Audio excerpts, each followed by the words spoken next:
da nga leen di da ngay comprendre rek ni suñu métier bi. dafa yàqu ci bu wàll yu bare.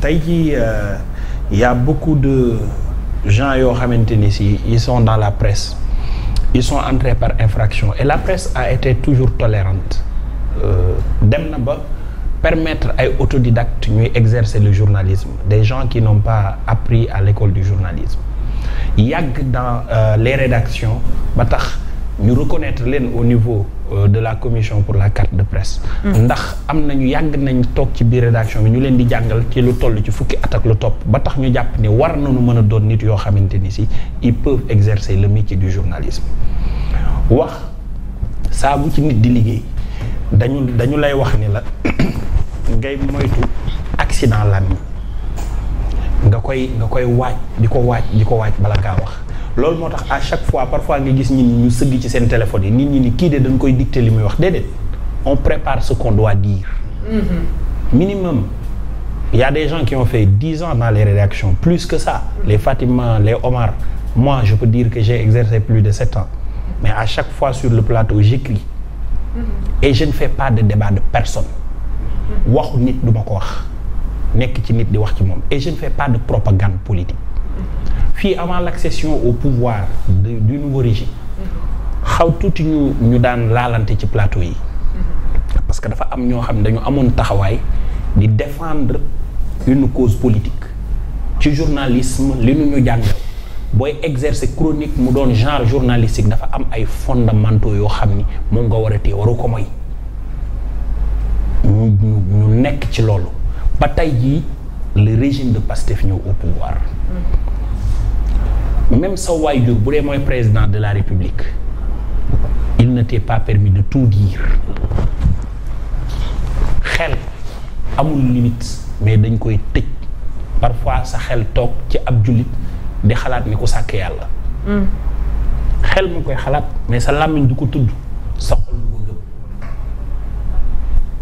ci diine ju ñu bokk dañuy tere koy xas gor te gor bu ñu koy wax mooy koo xam ni jàpp ñu la doo captif de guerre religieuse yi nga xam ne moo doon am xeex ci wàllu diine jihaad amatul jihaad bi des mooy xeex ak sa bakkan kon kenn koo gis gor la te yoon dafay tere xas gor waxuma la ak xas askan xas nit ci boppam baaxul wax ci nit lu ñaaw baaxul nit mën nga bañ a ànd ak nit mën nga yegg sax ci bañ ko bëgg mais dund ko tegal yoon lu koy jëm waaye bul xas gor bul xas nit ñooñu nag nekk ci biir presse bi daf ci bari jànguñu journalisme jànguñu communication la communication sax pourrait découler d'une science mais jànguñu ko et dañ leen di gis ci sphère yu kawe les voix autorisées de la République je parle bien de la République ñi ŋànk réew mi dañ leen di gis ñu ne ci seen wet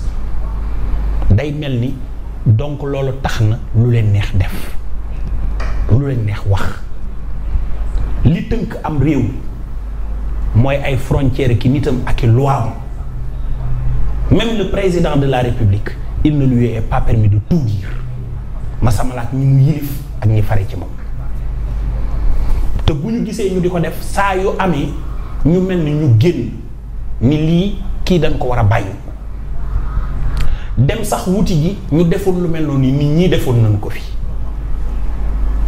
Penda Ba bi mu waxee saaga nit ñi dañ ko arrêté après dañ ko bàyyi ñu yóbbu ko bitim réew mais elle a été arrêtée moo xam Macky Sall groupe am dañ doon simuler mais simuler nañ jàpp ko te bi mu defee loolu ba pare gisatoo keneen ku bokk biir APR ku defati lu mel noonu parce que ça leur a servi de leçon waxu waaso xajul ci réew mi parce que nous avons un pays boo xamante ni ñépp ñoo bokk Senghor loolu la réussir cousinage ñu am ko séeréer yi di tooñ tukulër yi joolaa yi di tooñanteeg séeréer yi c'est ce qui a fait notre nation nous appartenons à une république boo xamante ni notre devise est un peuple nous sommes unis nous sommes un nous avons un seul but benn objectif la ñu am muy répondre oui présent au niveau du concert des nations pas les bras vides mais avec beaucoup de choses, en passant par le rendez-vous du donner et du recevoir. Et nous avons une foi, benn gëm-gëm la ñu am muy le Sénégal.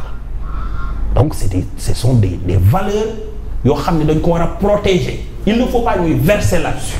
Alors bu ñu demee nag ba gis ñu wër président de la République ñu wër le premier ministre di def loolu te bu ñu leen jàppee très souvent ñu ni président wala ñu ni premier ministre dem na seeti ji leen wala génn nañu wax wala on organise une marche pacifique pour que ñu bàyyi nit ñooñu noonu ces gens qui sont dans ce sens dañ leen war a arrêter ñoom ci seen bopp.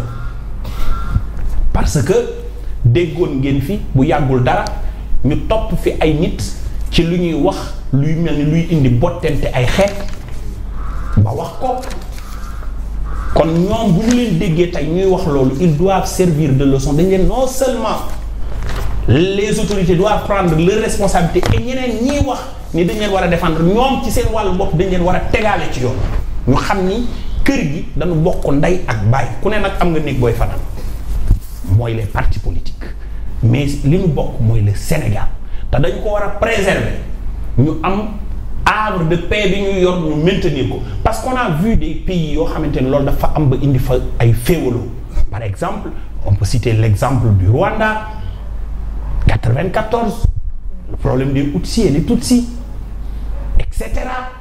en Côte d'Ivoire etc. on a eu des leçons dans notre chère Afrique et nous ne sommes pas véritablement des exceptions te li ñu may ñu doon ay exceptions mooy ñi njëkk a yor réew mi tenir nañ compte ci le morcellement de l'Afrique mi nga xamante ne dafa boole ay communautés yoo xamante ni si daanuñu laale ñu transformer ko cousinage ci tooñante ba tax ñu mën a nekk ci jàmm. kon kenn du ko yàq tey. Et Bassirou Diomaye Faye, le président de la République du Sénégal, y compris son premier ministre et l'ensemble de son gouvernement et des services doivent opérer pour qu'on puisse maintenir ce notre commun vivre ensemble. C'est ce que je pense de ça. jërëjëf lan ngeen di xaar ma xam ci wàllu laata ñuy dugg ci leneen. Bon, merci beaucoup. En tout cas, li ma waxoon début bi rek laay bamtuwaat. Nous sommes dans une république et je pense que nous avons tous compris cela. Maintenant, ñun nekkuñu fi pour xëcc affaire xeet. Même man fu ma bokk su fekkoon ne def nañ ko autant on dit souvent Penda Ba def na ko yow. Man je l'avais condamné à Cheikh yaa ngi nii soo duggee sama page Facebook. Man mon meilleur ami c'est un wolof et exemple yi bëri na. Nous sommes une nation boo xamante ne si dafa am. Monsieur, ce n'est même pas pour vous couper. Dès l'instant que l'on amène ce débat, de dire kii de c'est un wolof lii nangam sangam dafay indi xaajaloo baaxul sax di wax rafetul sax ci di wax wallahi rafetul sax ci di wax que diw sama mon meilleur ami c'est un wolof moi je suis nangam parlons du Sénégal parlons en tant que Sénégalais. Je vous le concède. Merci beaucoup. C'était juste pour donner des exemples. Oui, je comprends mais l'entendement que j'ai eu. Effectivement. moo tax ma wax et je vous le concède. On est d'accord sur ce point. Maintenant nous ce qui nous intéresse c'est le Sénégal. Oui. Nous sommes une nation. Nous sommes une république. Merci. tey képp koo xamante ni si dafa jóg pour yàq loolu. yoon dafa war a dal ci koom. parce que c'est dans la constitution sénégalaise. li tax sunu fondement Sénégal am fondement bu dëgër. gannaaw sunu ñaanu kilifa yi. loolu bokk na ci. mon frère rappelé na ko loolu muy le cousinage à plaisanterie. tey loolu noonu képp ku ko war a yàq yoon day def liggéeyam. man en tant que citoyen j'ai la confiance en la justice de mon pays.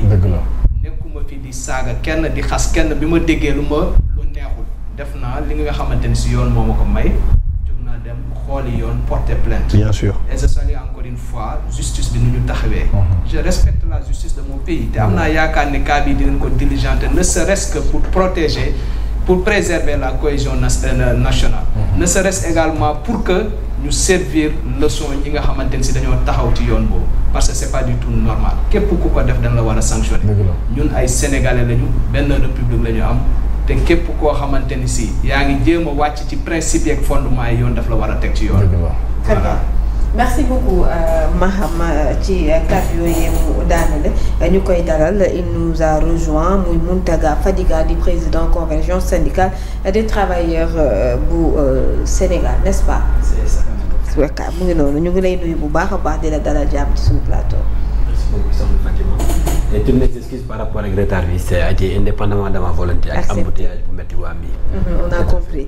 Alors dañuy daal di rek wax ci leneen lu soxal itam reprise des coupures d'électricité yi nga xamante ne ñu ngi koy nemmeeku fan yi yëpp te itam plainte amoon na jëm ci usager yi jëmale ko rek ci mbirub woyofal yi nga xamante ne jàpp nañ ne nekkatul woyofal mais plutôt diisal la pour certains. Alors Senelec daal dinaa génn itam joxe explication waaye explication yi ñu bari jàpp nañ ne dalul seen xel. Alors Omar par rapport ak li nga xamante ne moom la ñu nemmeeku fan yi jëmaat ci coupure d'électricité ak yooyu naka nga ko jàngee ak li nga xamante ne moom moo di woyofal bi coow li bari na lool fan yi ci nit ñi li ñuy plaindre ci woyofal bi. waaw man de lu ma si jàpp moom mooy c'est clair par rapport ak facture courant yi nga xam ne nii dafay yokku parce que maa ngi ko doon expliquer par rapport ak benn interview Fabrice Ngema ma doon seetaan.